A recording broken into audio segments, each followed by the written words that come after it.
Le temps que tu perds ne se retrouve jamais, disait Sénèque. Et justement, ce mois d'avril, où la chrétienté célèbre Pâques, symbole de renaissance, de renouveau et de liberté retrouvée, et si on apprenait à nouveau à prendre le contrôle de notre vie par une gestion saine et rigoureuse de notre temps? Car ne dit-on pas souvent que savoir gérer son temps, c'est savoir gérer sa vie? Chaque round compte. Sois prêt. 12 mois, 12 défis. Relève-les. La sueur d'aujourd'hui, la victoire de demain. Un round à la fois, une victoire à la fois. Ta plus grande bataille, c'est toi. Pas d'excuses, que des résultats. L'échec n'est pas une option. La seule limite, c'est toi. Défie-toi, dépasse-toi. Chaque coup te rapproche du sommet. Ton année. Ton combat. Ta victoire. Salut et bienvenue à tous dans ce nouvel épisode des 12 rounds de l'année 2025. Je suis votre serviteur Steve Nsuglo et pour ce mois d'avril, on va parler d'un bien précieux que Dieu a confié aux hommes, le temps.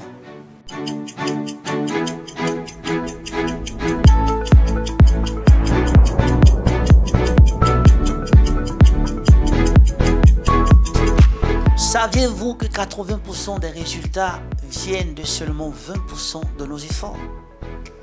Le temps est le bien le plus précieux dont dispose l'homme.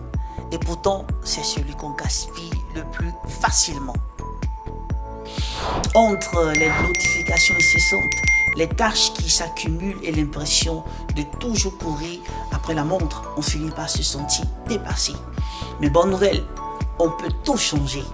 Une bonne gestion du temps, c'est la clé pour être plus productif, plus serein et surtout profiter pleinement de la vie. Alors, comment racheter le temps perdu? Le temps est comme un couteau à double tranchant, très profitable à celui qui sait s'en servir, mais très fatal aussi à celui qui ignore son utilité. En avril, entre les projets professionnels et les résolutions de début d'année et les préparatifs de Pâques, on a souvent l'impression de courir un marathon sans ligne d'arrêt. Mais pourquoi gérer son temps change-t-il la donne?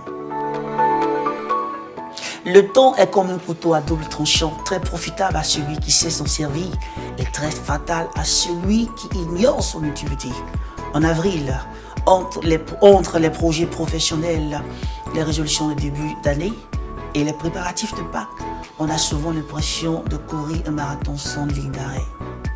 Mais pourquoi gérer son temps change-t-il la donne?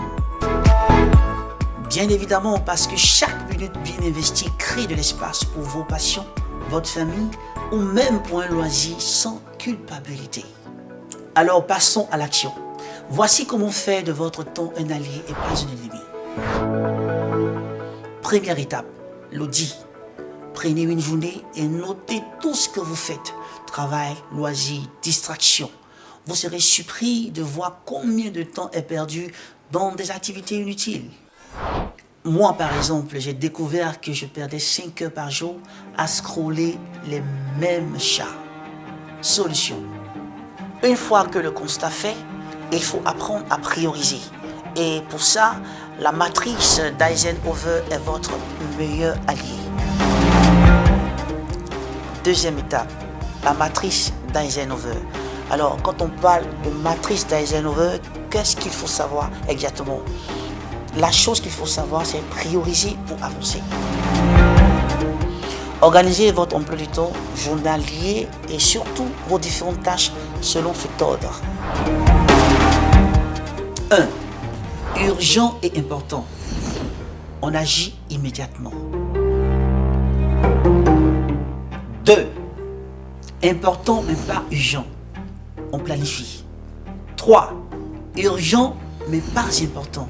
On délègue. 4. Ni urgent ni important. On élimine, on supprime carrément. Troisième étape, la technique Pomodoro. Travaillez mieux, pas plus. Si vous avez du mal à rester concentré, testez la technique Pomodoro. 25 minutes de travail intense, puis 5 minutes de pause. C'est scientifiquement prouvé. Des sessions courtes mais efficaces boostent la productivité et réduisent la fatigue mentale. Mais attention, gérer son temps, c'est aussi savoir dire non à une conversation inutile, à un projet qui ne s'aligne pas sur vos objectifs. Planifier, c'est bien. Surcharger son emploi du temps, c'est l'erreur classique qu'il faut éviter. Il vaut mieux faire moins de choses, mais bien, plutôt que tout faire à moitié. Et surtout, n'oubliez pas d'intégrer des moments de repos. On oublie trop souvent que le temps perdu à se recharger est un investissement. Selon une étude de Stanford, une pause de 15 minutes toutes les 2 heures booste la productivité de 30%. Alors, ce mois-ci, planifiez vos pauses comme vos tâches. Et pourquoi ne pas profiter du long week-end de Pâques pour tester ça?